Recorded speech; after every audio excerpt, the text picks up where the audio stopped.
Michelle Prince, founder and CEO of Performance Publishing Group, making a difference one story at a time. We'll be shining the light on successful founders, entrepreneurs, business owners, and leaders that are getting results and making a difference. We'll talk about how they built their businesses, are creating movements, and leveraging the power of authority in their own lives. Be sure to stick around to the end of the show and we'll reveal how you can be our next guest. Let's get started. Hey everybody, it's Michelle Prince, host of the Power of Authority Spotlight, where we connect with successful founders, entrepreneurs, business owners, and leaders, talking about how they built their businesses, how they're creating movements, and leveraging the power of authority in their own life. I have such a special guest today that I can't wait for you to meet. But first, this episode is brought to you by Performance Publishing Group. Performance Publishing Group provides top quality, comprehensive book publishing services for soon-to-be authors. The team has helped hundreds of people realize their dream of becoming an author. And I, for one, and Shaunna, my guest, knows this, believe that everyone has a story. Every story needs to be heard. It's how we connect with people. It's how we help people. So as a partner publisher, Performance Publishing Group can offer you more than just expert guidance. They want to make sure you get the book of your dreams and reap the rewards. To learn more, just go to performancepublishinggroup.com. Well, let me tell you about my friend, Shaunna Black. She is the founder and president of Shaunna Black and Associates. Her core philosophy is being a heart-centered leader, and she loves to guide and inspire heart-centered leaders around the world. She is passionate about helping them unleash the potential of their people to deliver extraordinary results. And she has a special passion for launching women in technology into powerful positions. Shaunna has spent 26 years working in technology corporations and led global divisions spanning 25 countries and managed billion-dollar manufacturing plants. She also has board experience in public, private, and nonprofit boards, and her executive career has provided significant experience in strategy, global operations, technology, risk management, and sustainability. But the most important thing I want to say about Shaunna is she has a heart of gold. I consider her a friend, and I'm so excited to have you on the show. So welcome, Shaunna.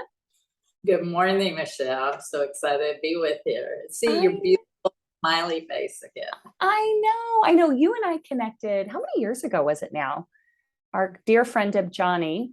Probably 2018, I think. Okay, yeah. Yeah. So our dear friend Deb Johnny introduced us, and you and I met in Plano, Texas. We spent just kind of a couple hours together talking about you, talking about your story, your next big move. And gosh, that doesn't strategize. Yes. We strategize. And now fast forward to here we are in 2022, and you're doing all kinds of awesome stuff. So why don't you just kind of start us off with tell us a little bit about who you are and what you're doing. Okay, so I'm a mechanical engineer by profession. I started actually as a mechanical engineer at 30 with Texas Instruments. That's what brought me to Dallas, Texas, was a job with Texas Instruments. And that was after a 5-year high school teaching degree where I was an English lit teacher and mathematics teacher. And in the middle of that, decided to go back, get a mechanical engineering degree, and have 2 children at the same time while I went through school. So I moved with my husband and my 2 kids to Dallas and started with TI at 30 as a freshman engineer.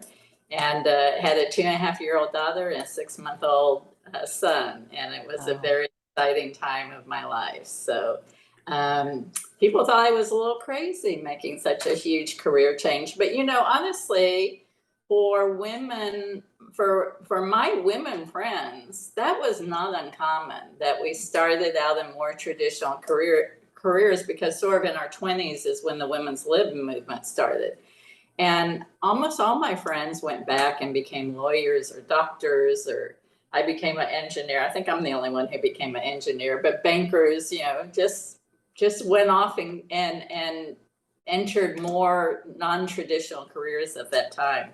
So I did too, and I never looked back. I had a wonderful career, a long career at Texas Instruments, and then had started my own company. But when I started my own company in 2009, I started not doing consulting, but doing interim management. So my first contract was in Korea running manufacturing for a Korean semiconductor company. And that was a really fabulous experience. So Wow. then came back here and did that for a startup here in Addison for a while. And then in 2013, I was asked to join a consulting firm. And that was when I went into strategic advisory full time. And I have I've had a wonderful, wonderful life post corporation. Yes. And dramatically different from working in Fortune 500 and Fortune 1000 companies. But I've really enjoyed being an entrepreneur and really enjoyed being my own boss. Yes. So as you know, our clients really are our key customers, but it's been really fun. Yeah. Well, and I love that because, and I do know more of your story, that you, in that time, not only a woman as a mechanical engineer, not that many. I'm sure at TI you were not the majority. No, I graduated from college. We were about 5%. Wow. Wow. Yeah, and people of color were even fewer in number. Yes. And having a new family at the time. And so what was it that, how did you juggle it all back then? I just juggled it. Very Don't know. imperfectly, right? I was still nursing my son, who was 6 months, and I am on record both at Kansas State, where I started my first year, and New Mexico State, where I finished, because at the time my husband was an Army dentist, and so we got transferred, and so the only thing I asked for is we got transferred near, university had mechanical engineering, so I actually went to two schools. And I'm on record at both schools for being the first pregnant engineering student in the college. So I was still nursing my son when I went to TI. And one of the very first discussions I had to have was, I was still pumping during the day, right? And I had to have a conversation about, okay, where do I store my milk? Well, trust me, I don't think anybody had had that conversation. Oh my gosh. So that was just a beginning of being different, right? Yeah. That was a time in technology and where it was very typical to, most of my peers had stay-at-home wives. Yeah. And it was very typical that the day started at 7 in the morning and ended at 7 p.m. And and it was very typical back in those days that, people work 6 days a week. Wow. And maybe went in the office on Sunday. And I started with a construction group, supporting expansion of the manufacturing plants at TI. And we were working long hours. Mm-hmm. And I finally told my boss I needed to have the next weekend off. And he said, well, I just don't know that you can have that. And I said, well, it's really not negotiable. I haven't seen my children as much as I need to, and I'm going to take the weekend off. And he said, well, when I started at your age, I worked these long hours, but look what it did to my career. And I don't know why I was so clear about my values at that point, but I just said, look, if getting ahead at TI means that I have to sacrifice my family and not see my family, then I'm not interested. And he was like, oh, no, that's not what I meant. That's not. And so he just backed up, and he never, had that conversation with me again. And I covered for my work and got my work done with the help of, teammates, and we supported each other. But it was the first experience I had. I came out of education, which was a much different culture. Mm-hmm. Very much I would call women energy culture in a lot of ways, and family culture. And, it was the first experience I had in corporate America that if you stand in your values and speak for your values, you can get different outcomes. Mm, And I think it was a really important lesson in my career because I think it helped me be a change agent in that culture for the rest of my career. yeah. And in my career, I was one of my organization was one of the pilot programs for flexible work schedules in TI. I was one of the first people in TI that created job sharing in her organizations where, for example, two women came to me who were both pregnant and said, and they were both engineers in different jobs. And they said, we have an idea.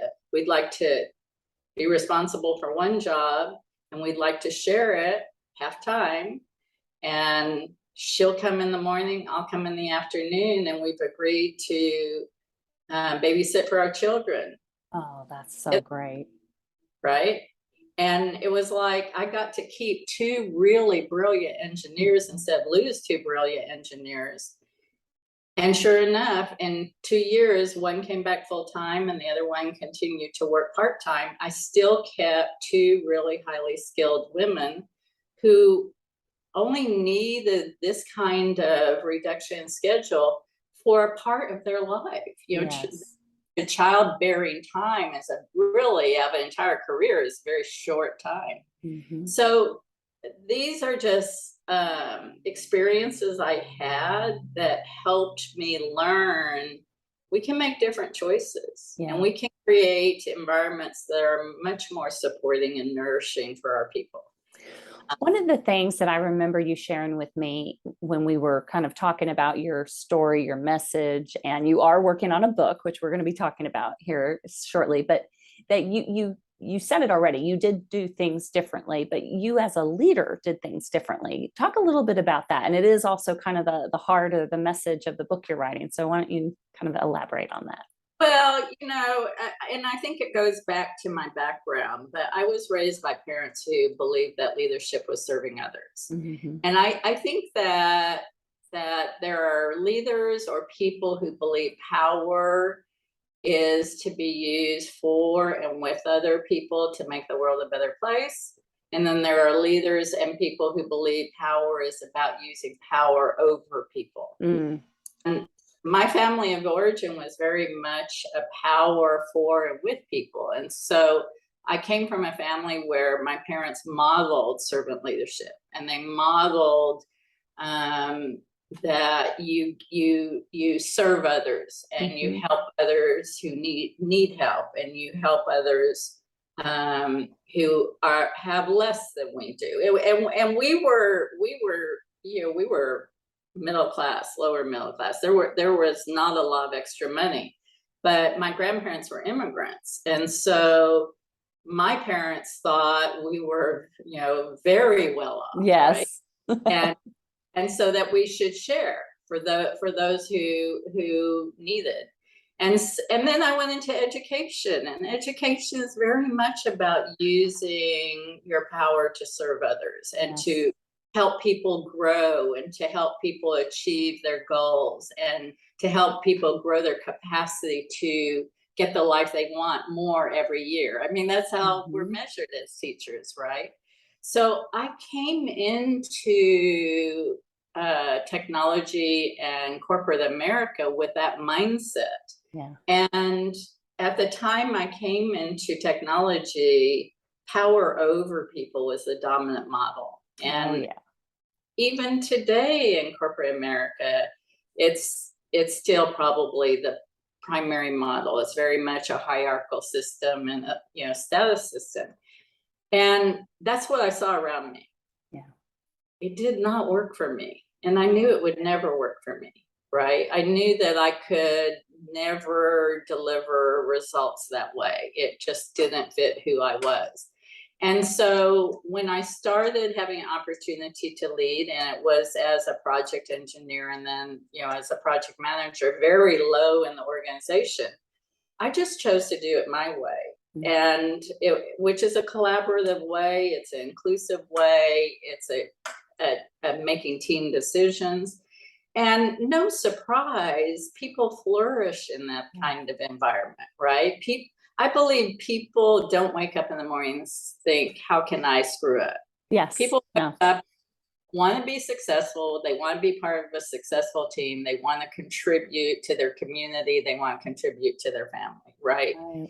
And when they enter an environment that invites them to do that, they're more than happy to do that, right? And when they understand that they're invited to fully contribute as the authentic people they are, and grow their capacity to contribute, Yeah.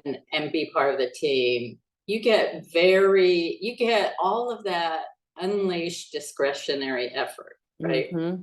And it's a joyful place, right? I mean, besides your family at home, who else do you spend 40, 50, 60 hours a week with? That should be your family, right? Yes. Yeah. And so I started leading that way, right? And we were very successful, and I got promoted as a result, and I kept being successful. And people started noticing that I was doing it different. And as I got promoted in bigger jobs, people actually started questioning, yeah, can that really work here? Right. And luckily at that point, I had leaders who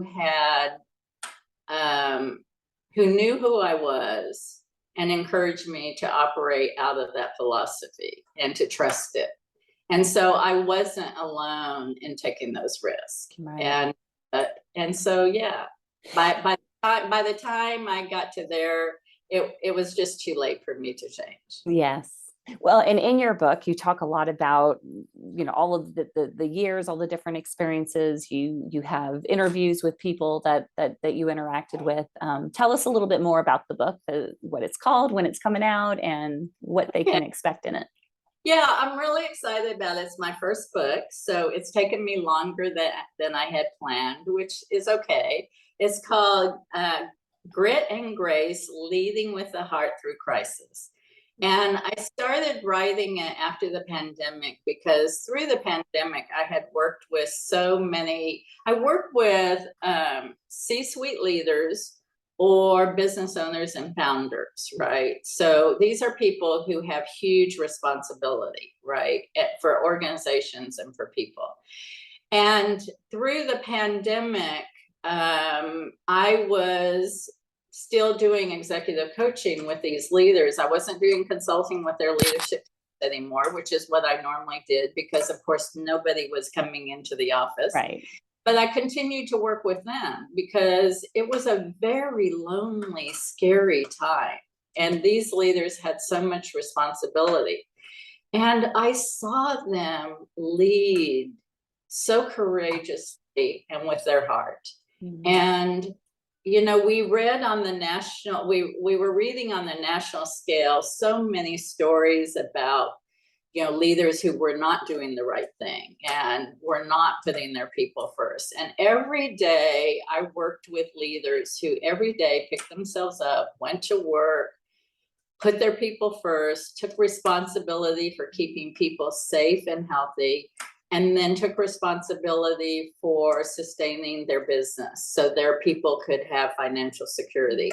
And these were leaders who made the commitment in every way possible not to lay off anybody through the pandemic. Mm-hmm. And they just came to work every day. They weren't on, they weren't being featured on any big newspapers. They weren't being bragged about. They weren't bragging about themselves, but they were just coming to work every day and doing the right thing.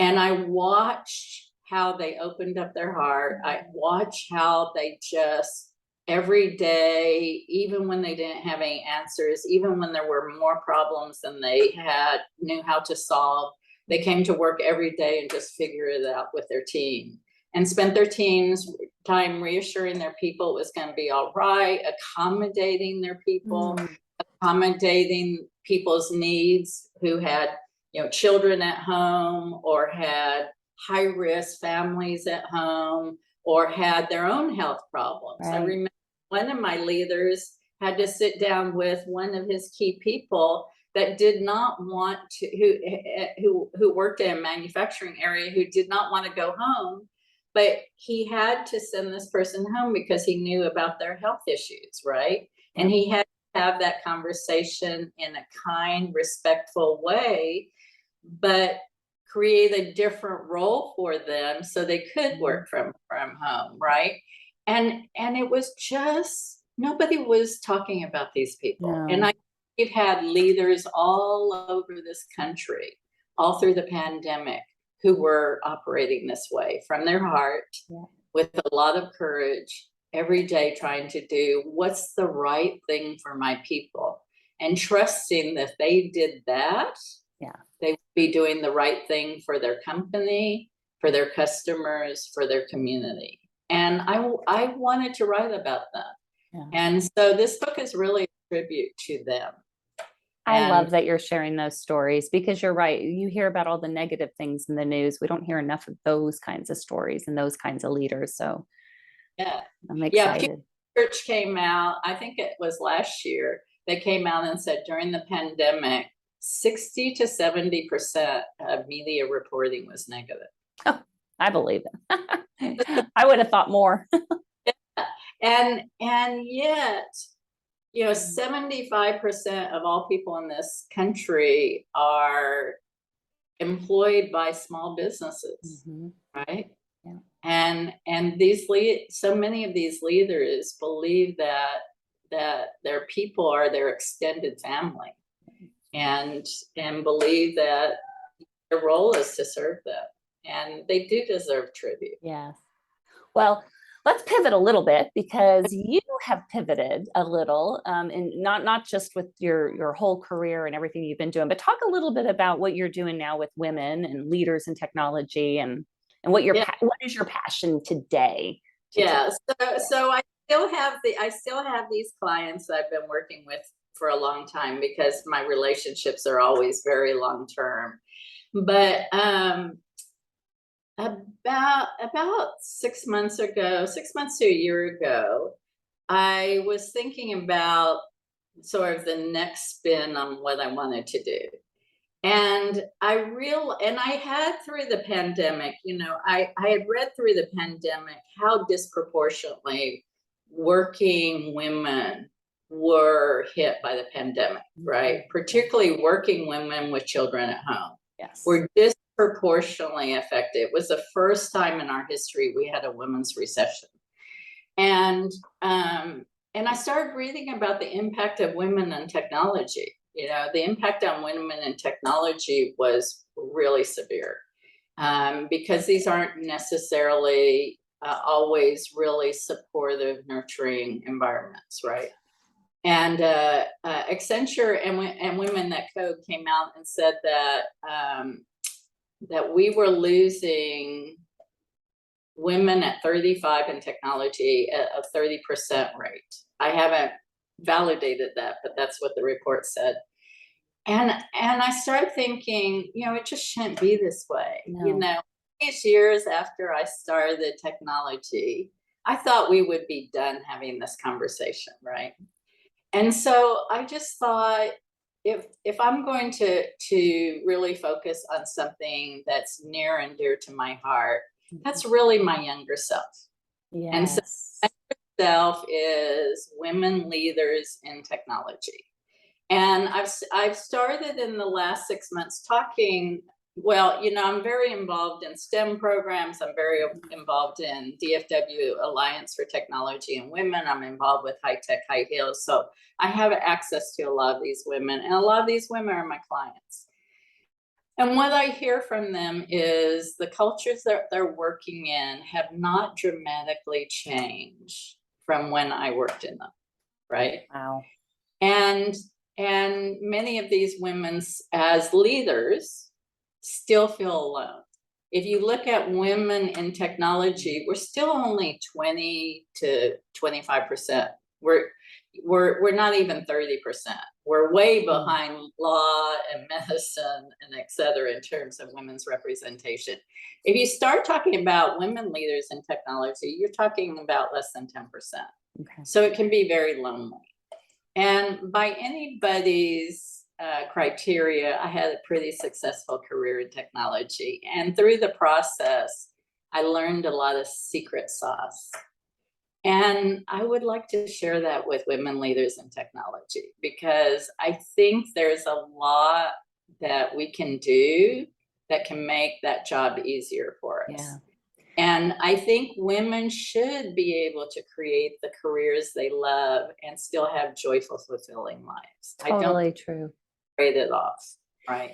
You know, something you said that I love was, you're passionate about this, but it's because you were there. Right. And I love helping people with stories. And really, at the end of the day, our story is are what we're passionate about and what maybe we didn't have at a certain period in our life, or didn't you wanted somebody to help you at that stage, but you didn't have anybody, so you want to be that light for them now.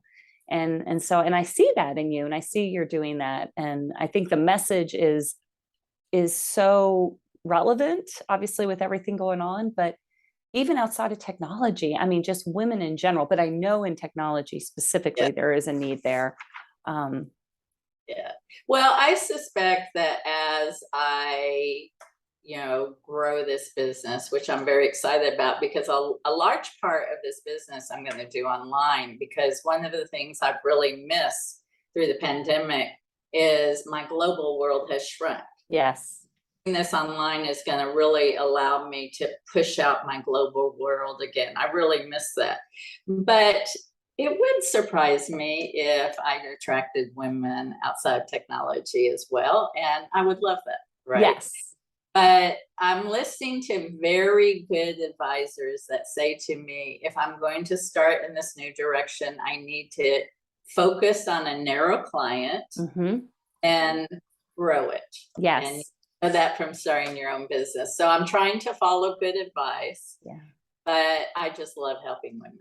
I know you do. I know you do. And you're the perfect person to do it. And you're so inspiring. And I just, can't say enough about you. And unfortunately, we're running out of time. So how can people learn more about what you're doing, how you can help them, about the book, all of that stuff? Yeah, so right now, the book probably won't be out till the end of this year. Again, I've been slower than I thought, and I'm working with a wonderful company called Performance Publishing that I highly recommended and have recommended to so many friends who have actually gotten books out before me. It's sort of embarrassing. But I would say the primary way to find me is on LinkedIn. Okay. That's a very powerful network, and I've been on LinkedIn for a long time. So that's a great way to find me, and all my information is there. So yes, absolutely. And when your book does come out, we will be promoting it as well. So definitely keep track of what you're doing that way. So just as our last question, what advice would you give to a woman that is listening right now who maybe is frustrated in their career, or they're not, they know there's more they're capable of doing, but they're just kind of stuck? What advice would you give them? Okay, so the first thing I would say is don't ever stop believing in yourself, right? You picked this career for a reason. You were called to this career. The fact that you're facing resistance is external. Go back and recall your own origin story. What was it about that called you to this? Because you're needed in this job. I want women to hear, wherever they are, the world needs us. So the second absolute free piece of advice, but it's so powerful, is I highly recommend a book written by Lecheever and Babcock called Women Don't Ask. It's a really powerful book written by a researcher and a journalist on how we can more effectively ask for what we want and get it. I love it. I think it's so powerful. Every woman over 18 should read this book. I have not read it, and I am going to download it as soon as we're done with this show, because that sounds amazing. It's really amazing. And if you don't see yourself all over it, I'll be surprised. Okay. I read it. I have been a VP for 8 years, and everybody viewed me as somebody who was very assertive and got what I want, and I saw myself all over the book. Okay. And I can't then wait. I applied their strategies, Mhm. and wow. So start there and then call me. Okay. Yes. Find Shaunna Black on LinkedIn. Everything is there. But thank you so much for taking the time to come on the show and share your knowledge and inspire women. And I can't wait to see all the things that are in front of you and how this whole thing's going to unfold even bigger than it has been already. Oh, Michelle, it's always a joy to talk to you. And you're one of the reasons I'm doing what I'm doing. And so from my heart, I love you. Oh, I love you too. You can make me cry now.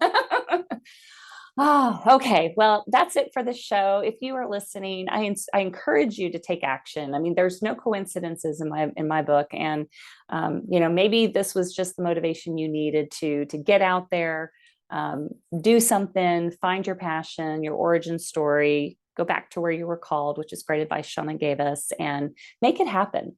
So we'll see you next time.